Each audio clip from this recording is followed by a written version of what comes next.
Bien, mis distinguidos colegas, estudiantes, profesores, amigos y público en general que gusta de las ciencias, del método, del arte, de las disciplinas, de las costumbres, del conocimiento y del devenir.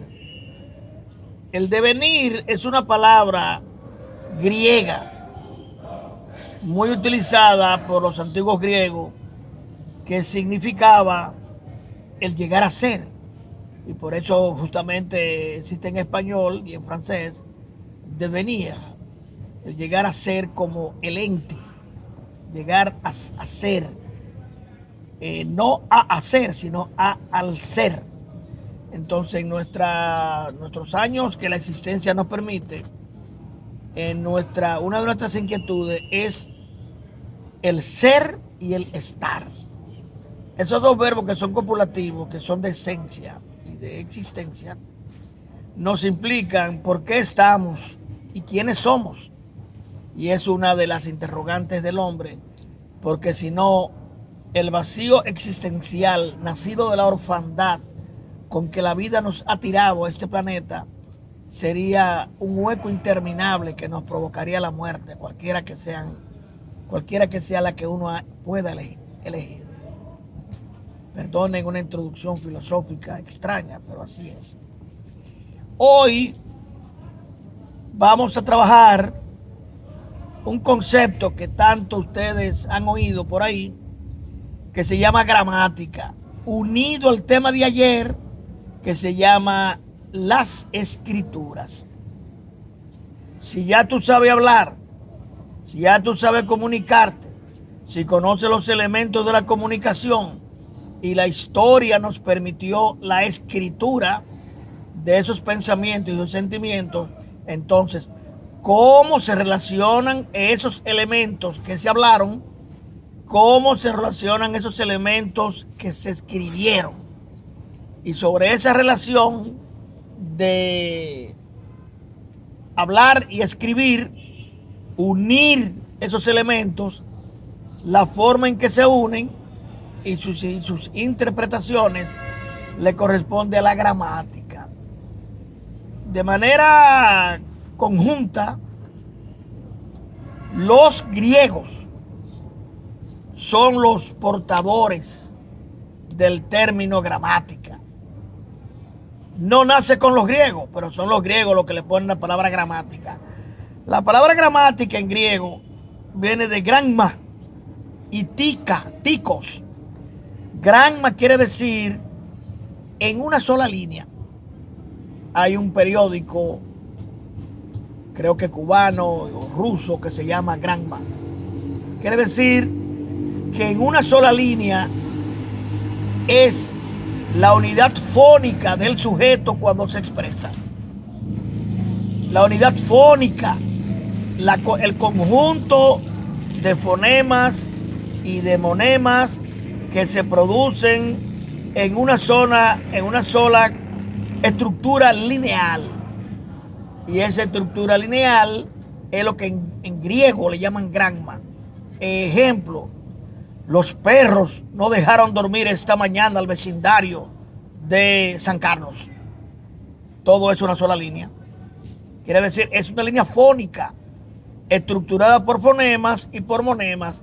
A esa línea fónica que representa un concepto terminal se le llama gramática. Ahora, los estudiosos más fuertes, yo prefiero decir los estudiosos y no decir los lingüistas porque puedo dividir, los gramáticos porque puedo dividir, los fonetistas porque puedo dividir, los estudiosos, para estudiar esa composición lineal de esas estructuras, entonces dividieron esa línea fónica internalizada por partes. Y por eso nos dice que la gramática posee disciplinas.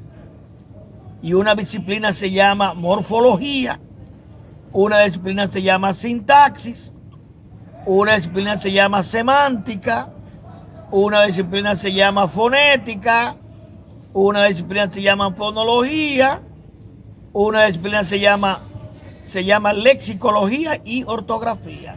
Pero las 5 más importantes son la morfología, la sintaxis, la semántica, la fonética y la prosodia unido a la lexicología. Ya hemos visto un poquito rapidito que esas 5 disciplinas provienen del estudio estructural de esa línea fónica que resulta interminable cuando producimos un párrafo, cuando producimos un enunciado, cuando producimos un discurso o la concatenación de discursos. Entonces, oye, qué interesante. Entonces, ¿qué estudia la sintaxis? Ya lo vimos, es una parte de la gramática que estudia, dividida en 2, si son las posiciones o funciones que tienen las palabras, sintaxis normal, de lo cual ya se trató. Si se toma en cuenta no lo que decimos, sino lo que pensamos, entonces se llama sintaxis irregular, sintaxis figurada, cuando hablamos de pleonasmo, cuando hablamos de traslación, quiere decir, tú vienes, yo te veo mañana, es una traslación temporal, porque debe ser yo te veré mañana, entre lo que decimos y lo que pensamos. La morfología, un segundo acápite, va a estudiar la forma o estructura que tienen las palabras y de eso trataremos.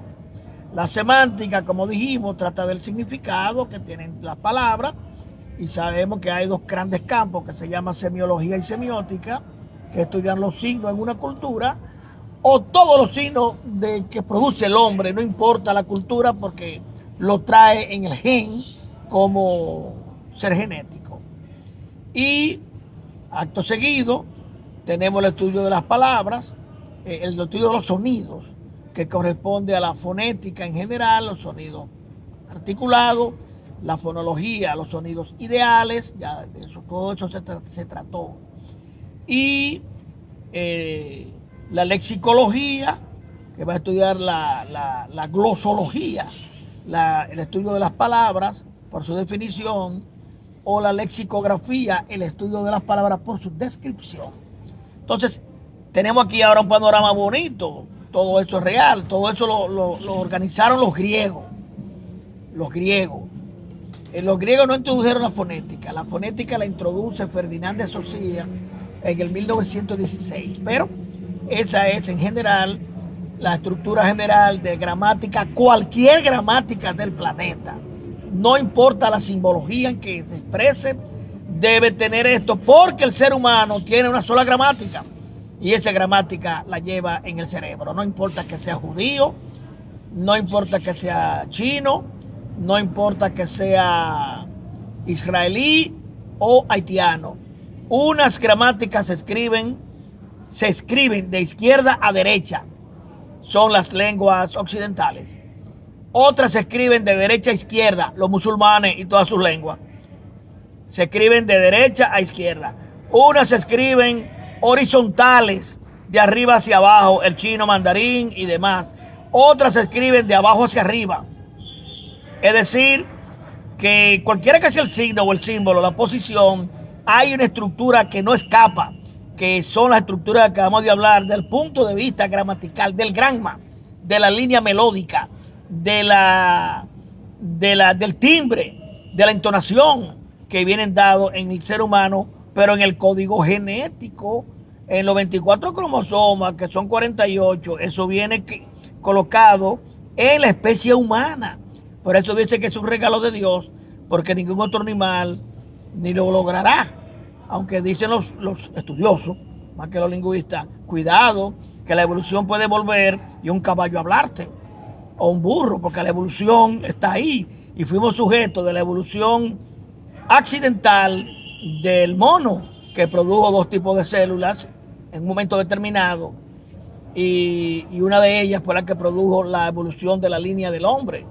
Bien, no vamos a introducirnos ahora en antropología cultural, ni biología, ni genética especial, pero sí eh, muchos lingüistas han dicho, no se crean los seres humanos. Puede ser que esto cambie en un momento dado, una vaca produzca un animal cuya evolución del cerebro llegue a tener la perspectiva del desarrollo que han tenido los seres humanos. Yo hasta ahí pues me detengo, porque si por accidente ocurrió lo nuestro, por accidente puede ocurrir en otra especie. En conclusión, esta es la gramática.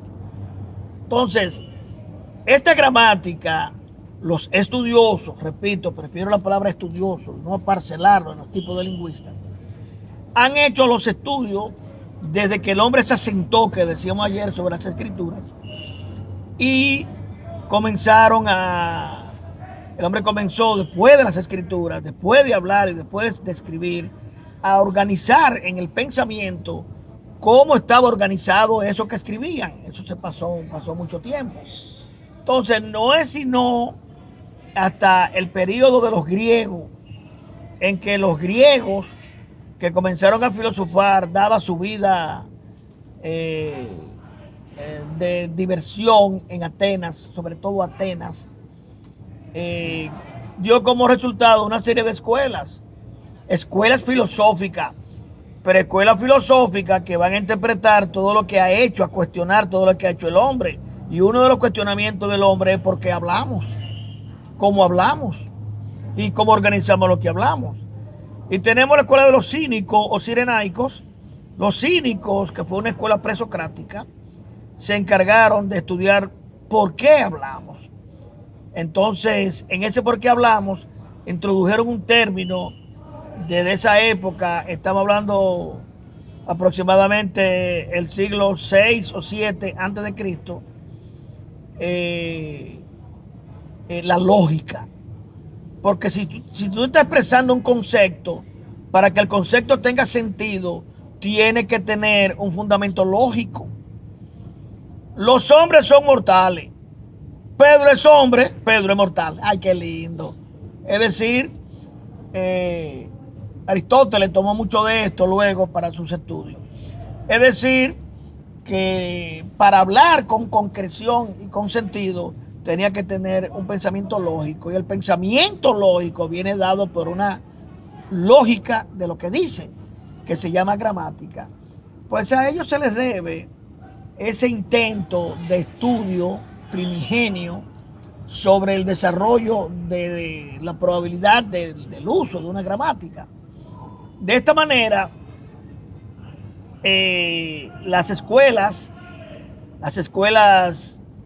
griegas fueron atravesando todo un periodo de diferentes formas escolásticas, hasta que dentro de estas escuelas llamadas presocráticas no se organizó este concepto de gramática como tal, sino que se hablaba del filosofar, del sentido, del concepto, de las ideas, etc. Interesante decir que los que se ocuparon de ver otras lenguas y de traducir otras lenguas, se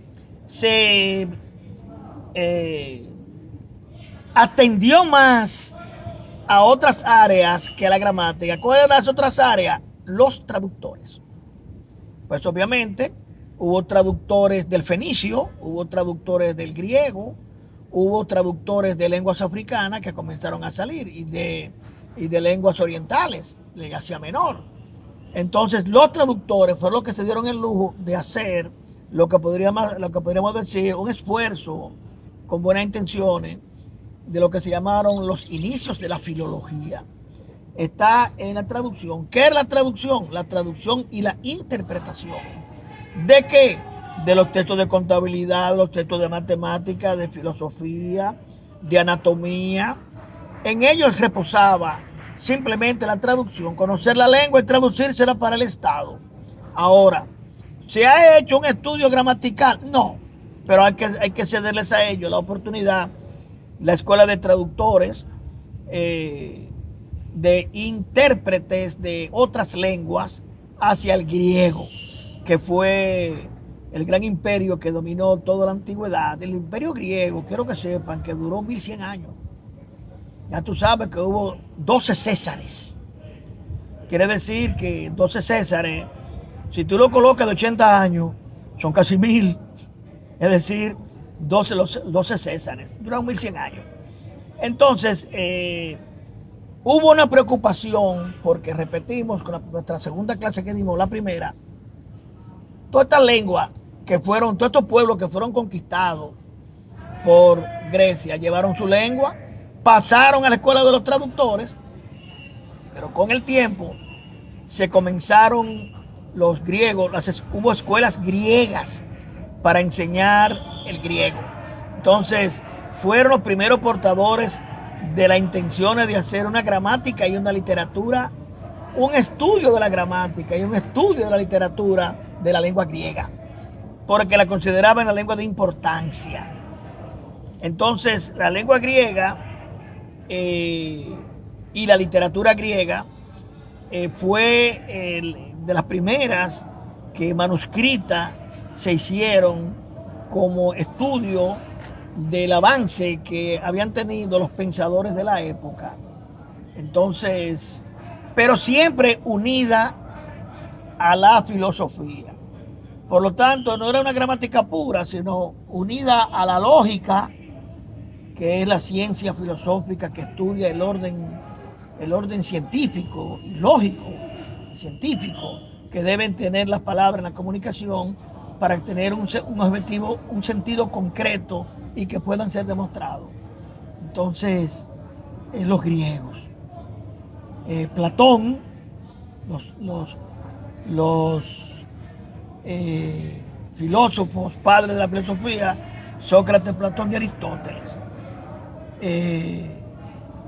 Estos tres cerebros intentaron colocar alguna pieza en el estudio gramatical, pero no es sino hasta Aristóteles, que escribe Arte Poética. Arte Poética es un estudio de la literatura de todo el mundo antiguo griego, la poesía, las reglas de la literatura, y hace también un estudio que se llama Gramática Griega.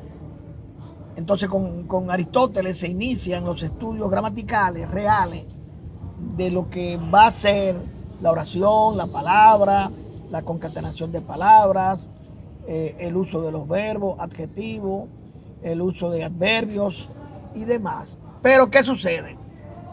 Que Grecia es conquistada luego por Roma, que también siempre hablaremos de esto, y los escritores griegos, artistas griegos, ingenieros griegos, médicos griegos pasan a Roma. Entonces los romanos, que fueron los iniciadores de una lengua que nació en el Lacio, en unas montañas al norte de Italia, en los Alpes, los Apeninos, donde la gente hablaba una lengua rara entre las minas, y de ahí de la palabra lacio viene la palabra latín. Y sabemos el desarrollo del latín, que latín culto para los pensadores, el latín comercial para los comerciantes, sermus cultus, y sermus vulgaris y sermus rusticus, el latín del pueblo, el latín popular. Ese latín es el que recibe las gramáticas griegas. Entonces los pensadores romanos adoptan la gramática griega como modelo y hacen una primera gramática latina, de la cual yo conservo una moderna, pero de la época. Es decir, hacen una traslación de los aspectos griegos estudiados hacia la lengua actual, que es el latín, pero con todas las estructuras griegas. Luego los romanos en sí no hicieron gramáticas nuevas, lo que hicieron fue una asociación y traslación de los aspectos estructurales griegos a la lengua nueva, que es el latín. Entonces se hicieron escuelas en toda Roma y los países conquistados, es decir, los romanos llevaron su lengua y su gramática a todos los países donde iban. Y por lo tanto, colocaron su lengua latina. Repetimos, lengua latina culta para las escuelas. Tenemos a Cicerón, a Tito Livio, Cicerón y Tito Livio, de los grandes pensadores. Luego tenemos a Virgilio, pensadores y escritores de Roma. Entonces, Cicerón escribe una obra muy importante que se llama Tratados Morales. De Virgilio conservamos la Eneida. Quiere decir que, desde el punto de vista de la gramática, llevaron las gramáticas latinas hacia todos los países conquistados, pero no se llevan la presea de haber sido los organizadores de la gramática. No, hicieron un trasplante estructural, una arquitectura lingüística del griego al latín. Como los griegos, como los romanos, igual que los griegos, al pasar el tiempo y al tener como medida las dificultades que atravesaron en su conquista, extensión y colonización, pero también se aposentaron de las debilidades del hombre, y esa riqueza lo llevaron también a la ruina, a los romanos.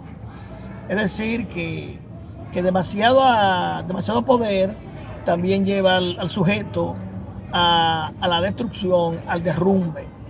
Y en ese derrumbe y destrucción tenemos toda esa sociedad romana que tan alta y grande fue. Entonces, bien.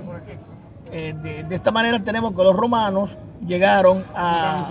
Muy bien, gracias. Entonces, de esta manera tenemos como parte del castigo de la humanidad el vencimiento de Roma. Y cuando dimos la clase de Historia de la Lengua Española, que colocamos a Roma en España, vemos lo que sucedió al nacimiento de Cristo en el siglo I y el derrumbamiento del gran, poderoso, tremendo, poderoso imperio que fue Roma. Ahora, ¿qué gramática permanecieron durante ese silencio desde el siglo I al siglo VIII en que entran los árabes?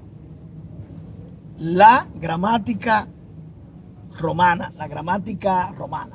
vamos a decirlo así, un calco de la griega. Bueno, la gramática romana, porque resulta que las escuelas románicas continuaron en toda la parte conquistada. Las independencias de esas naciones, de esos territorios, vinieron después, en la medida que se fueron consolidando y haciéndose pueblos y estrechando los lazos a través de luchas y combates con los atláteres, los contraatláteres y contra todos fueron independientes, pero eso duró siglos. Entonces tenemos lo que la humanidad ha llamado la etapa oscura de la humanidad, del siglo I al siglo XII. La humanidad no hizo nada, en ninguna parte. Los chinos estaban bloqueados en sus grandes contiendas tribales detrás de la muralla china. Los africanos estaban envueltos en una pobreza extravagante y salvaje.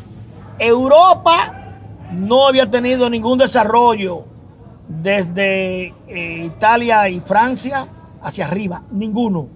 Eso viene durante el proceso histórico, luego de los cosacos y de esas regiones nórdicas que han dado un tremendo desarrollo en la posteridad. De América ni hablar, porque América comienza en el siglo XV. Estos datos son muy pertinentes para ti como científico futuro, para que vaya organizando todas estas cosas, porque aunque tú seas contable o administrador, tú tienes que tener algún ordenamiento de cómo ha estado el mundo, y la lengua nos permite ver ese tipo de ordenamiento. Entonces, de esa manera llegamos a la invasión árabe, pero para España. Para las gramáticas no pasó nada, la romana continuó. Vino la época medieval, que comienza en el siglo VII-VIII, el medievalismo hasta el siglo XVI. en el siglo 7, 8 hasta el siglo XVI sigue la gramática romana. ¿Por qué? Sencillo, se impone el cristianismo, el que tenemos como sistema.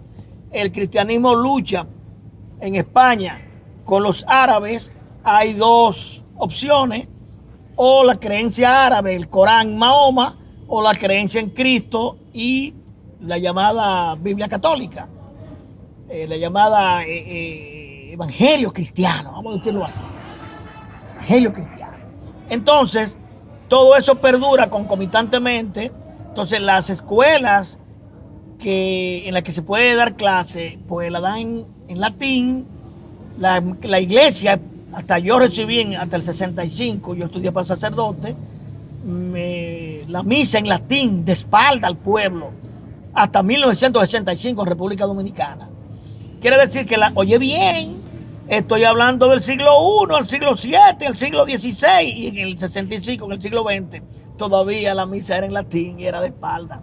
Quiere decir que tan fuerte es el poder eclesiástico que las gramáticas se mantuvieron durante el todo medioevo. Lo que pasó en el siglo XII y XIII fue que los sacerdotes se pusieron de acuerdo para reorganizar las nuevas lenguas que se estaban hablando, que procedían del latín, que eran las llamadas neolatinas, porque ya no se hablaba latín en la calle. El latín estaba solamente en los libros y el latín no se hablaba en la calle. Ya estuvimos hablando de eso cuando estuvimos conversando sobre el origen de la lengua española. Entonces sucedió que los sacerdotes del medioevo para Occidente organizaron en los castillos feudales los sacerdotes, para que todo eso nuevo que se estaba mirando y que se estaba organizando en las nuevas lenguas, aunque tuvieran como patrón la lengua latina, se reorganizara. Y se reorganizó. Entonces así los filósofos de la iglesia le llamaron sustantivo, adjetivo, adverbio, verbo, pronombre, conjunción, interjección, de manera precisa pero unida al lenguaje teológico, porque hubo un decaimiento de la iglesia católica en el siglo XII y se pensaba que el mundo se iba a acabar. Entonces, darle fuerza de nuevo a eso comenzó con la gramática. Entonces, algunos autores, como es el de Camerón de Boccaccio para Italia y como es el Príncipe de Maquiavelo, jugaron con esas estructuras gramaticales del latín para indicar que debajo de la exposición gramatical había una convicción, una actitud de convencimiento en el lenguaje cristiano, e inventaron los términos purgatorios, inventaron realmente el término purgatorio, el término limbo, el término infierno. La palabra infierno en la Biblia se llama Gehenna, y la palabra Gehenna en hebreo quiere decir fuego. Quiere decir que a los pobres muertos que lo envolvían en aquella mortaja y lo tiraban por una montaña, iban a la Gehenna, iban al infierno. ¿Qué significaba? Que lo iban a quemar. Entonces los católicos ortodoxos, los católicos cristianos,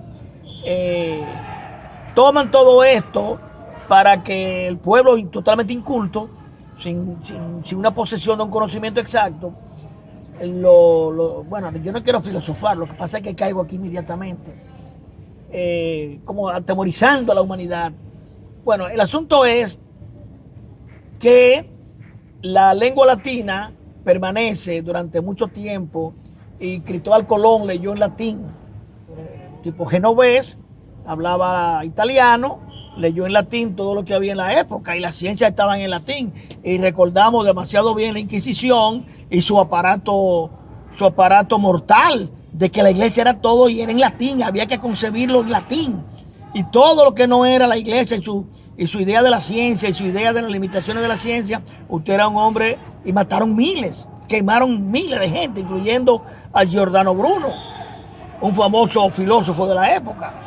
Bueno, pues conclusión, para las gramáticas latinas era una gramática muy fuerte. Se fueron desarrollando los países del norte de Europa ¿Y qué se aplicó? La lengua latina. El rumano es igualito que el latín, con alguna diferencia rumano. Los que hemos estudiado latín y tenemos rumano, sabemos que es el ruso, es una copia del latín gramatical, pero con el alfabeto griego.